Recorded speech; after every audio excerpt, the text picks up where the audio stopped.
ating lahat. Pero ang hirap pong bumati kasi umaalingasaw ang baho dito. Ang baho-baho ng Senado. Naaamoy nyo ba? Sabi nila, hindi daw namin ginawa sa House of Representatives ang due diligence at ang aming trabaho sa pagbalangkas ng articles of impeachment. Hindi daw namin ginawa na maayos ang aming trabaho. Pero ang totoo, sila ang ayaw magtrabaho. Sila ang ayaw gampanan ang kanilang mandato sa ilalim ng ating konstitusyon. Mga kasama, nakita natin kung paano bastusin, babuyin at balahurain ng Senado ang ating konstitusyon, ang sistema ng katarungan. Kung papayagan po nating manaig sila, permanente ang magiging damage dito sa mechanisms for accountability. Kung pababayaan natin sila, palagi na lamang makakalusot ang mga nangbababoy sa ating pamahalaan, ang mga nagnanakaw sa kaban ng bayan, ang mga nangaabuso sa kapangyarihan. Binastos, binalahura, sinisira ngayon ng Senado ang mechanisms for accountability. Huwag natin silang payagan dahil ang baho ng ginawa nila kahapon ay bahong bubulok sa ating demokrasya. Mga kababayan, magbabantay tayo sapagkat naninindigan tayo para sa katotohanan at katarungan. That I cannot say for this Senate. Ang mga nangyari nitong mga nakaraang araw, hindi na mapagkakaila. Alam na natin talaga, confirm na kung kanino sila loyal, kung kanino sila tuta. Hindi sila pumapanig sa katotohanan at katarungan at mas lalong hindi sila pumapanig sa taong bayan. Sabay-sabay nating isigaw sa kanila, nakakahiya kayo! Nakakahiya kayo! Nakakahiya kayo! Nakakahiya kayo! At sa mga susunod na araw, patuloy natin ipapamukha sa kanila ang lakas ng taong bayan. Noong nakaraang eleksyon, ipinakita natin ang bulwak ng people power sa balota. At ang bulwak ng people power para sa accountability, ipapaningil natin sa kanila dahil nakakahiya kayo! Nakakahiya kayo! Mabuhay po tayong lahat! Sara Duterte, litisin, litisin. Sara Duterte, litisin, litisin. Sara Duterte, litisin, litisin. Ilakas pa natin mga kasama, iparinig natin muli sa Senado. Sara Duterte, litisin, litisin. Sara Duterte, litisin, litisin.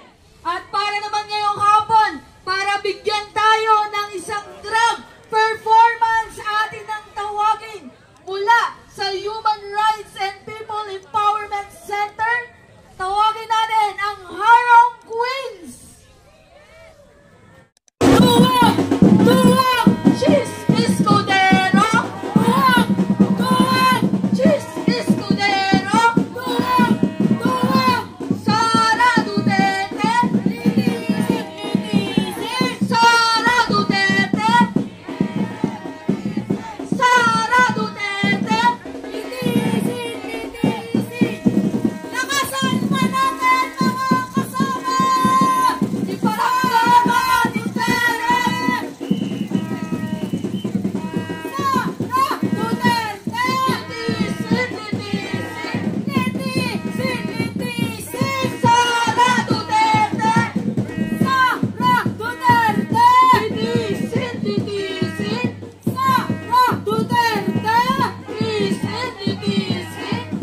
natin sa ating placards.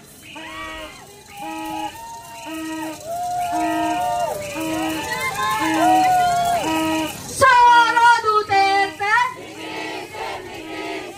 Sara Duterte! Sara Duterte! Rinig na ang sigaw ng taong bayan! Sara Duterte! Sara Duterte! Sara Duterte!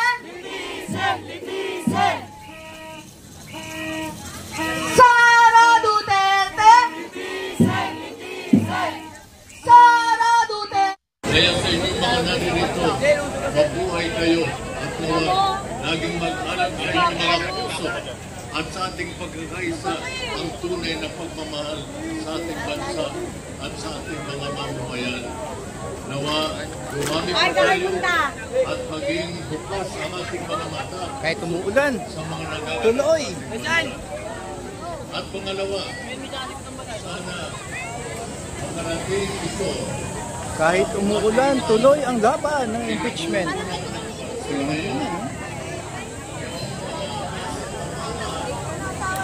na dapat ay nagalilikot sa isang bayan na naalala buwan Ito yung mga makikipaglaban sa impeachment, ano? Pangatlong araw na ngayon. malungkot at masakit ang nangyayari ang kanilang tingin sa kanilang mga Tayo na, oh. ay hindi nawa mabago ang kanilang at sila nawa ay Ulan lang eh. Ito, Di Lasal, oh. Sara out. Taong bayan naman.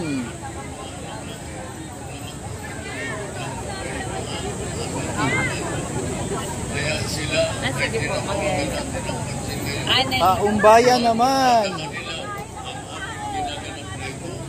makilala nila at sana mag-isip-isip sila at tingnan nila kung Atin, ano itong ating ginaganap at ano ating hinahanap at ano yung kanilang dapat na ganapin.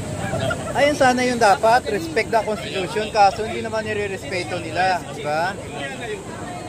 Walang kwenta mga senador, no? Iilan lang sa mga senador ang may kwenta diyan, no? Si Larissa lang at saka ni Pimentel. Yan sila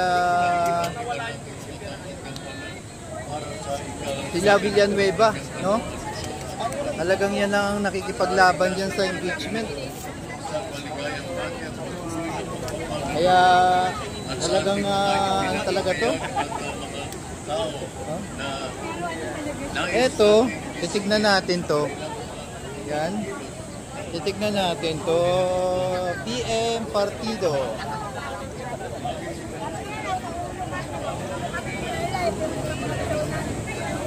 Shame on cheese. Dami, no? Mga tao. Nagsayang lang ako oras.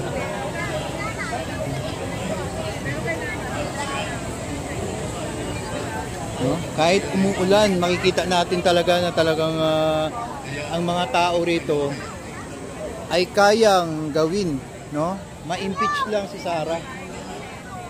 Talagang tinitiis kahit umuulan, sige lang. Sen Traidor cheese, no? Nakalagay, oh. Ayan, oh. Sana matauhan na itong mga senador na ito na dinidelay yung ating impeachment, trial. Ito, March. Kagabi mula sa numero 18 na bagong simbolismo ng mga taksi ng budak ngayon. Subalit mga kasama, Magdalo. huwag natin kakalimutan ang Magic 5! Palakpakan natin si kasama Risa!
kinatawan ng Sentro PNU at ng Student Council Alliance of the Philippines, partido ng mga estudyante. Bilang mga estudyante, araw-araw tayong hinuhusgahan sa exams. Kailangan mo magsikap, kailangan mong pumasa.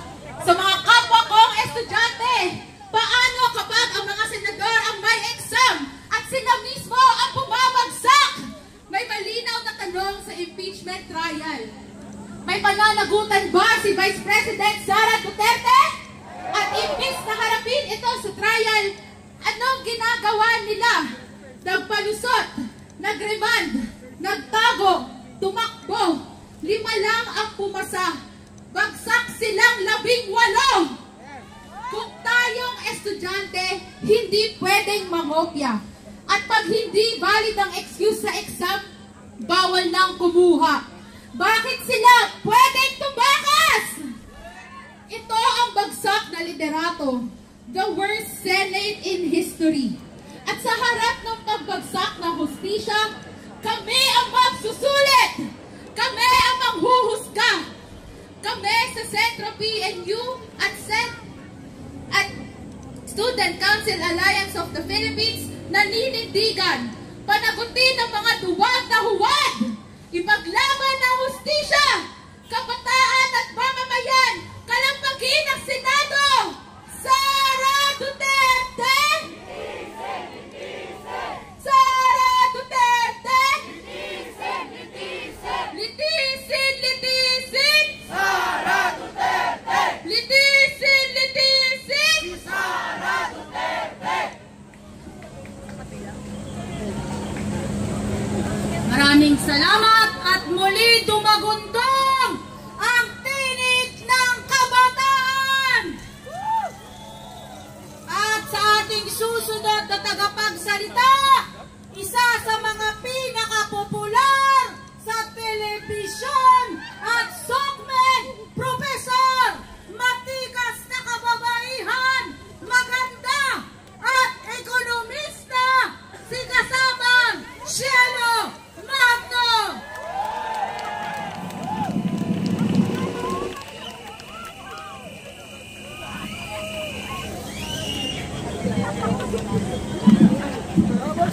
Isang mapagpalayang araw po sa ating lahat. Pati ang langit na iiyak sa ginagawang pangkatraidor ng ating Senado sa ating konstitusyon at sa demokrasya. Ano nga ba ang kinakatakot ng mga senador?